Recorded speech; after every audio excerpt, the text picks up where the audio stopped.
Hari po siya ng komedya pero para kay Dolphy, bida ang kanyang mga tagahanga. Minsan na po yang napatunayan ng isa niyang fan na humiling noon na makaharap ang idolo at hindi po siya nabigo. Panuorin po natin ito. Sa pagkikitungo sa kanyang fans, hindi raw talaga matatawaran si Mang Dolphy.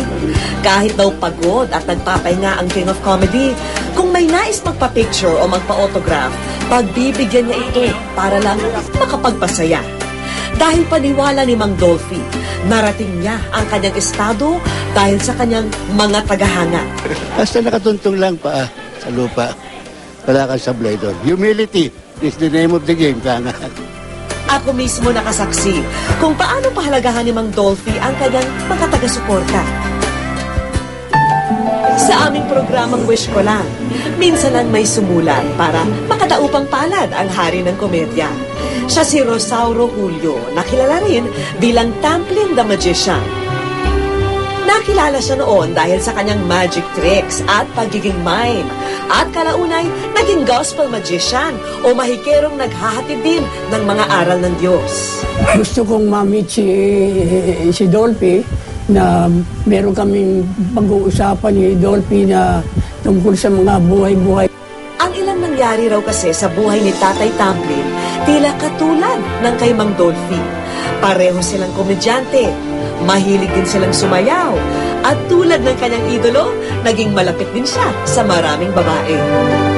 Nakasama na rin ni Tatay Tamplin ang ilang kaanak ng King of Comedy. Yung tatay niya nakasama ko sa trabaho, pati niya nakasama ko sa trabaho, pero siya, ako kilala lang niya ako sa mukha lang.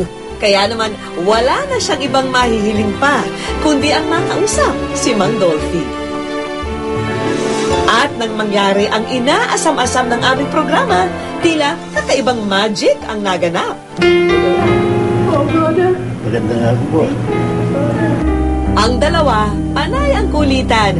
Maging ang kanilang edad, ginawang katatawanan si Dolphy. Natuwa rin sa kanyang tagahanga. Pero ang pinaka-nagalak, siyempre, si Tatay Tamplin. Tangi kong pag-ibig, My one and true love, yun ang sabi mo, ay minsan lamang. is once upon a time.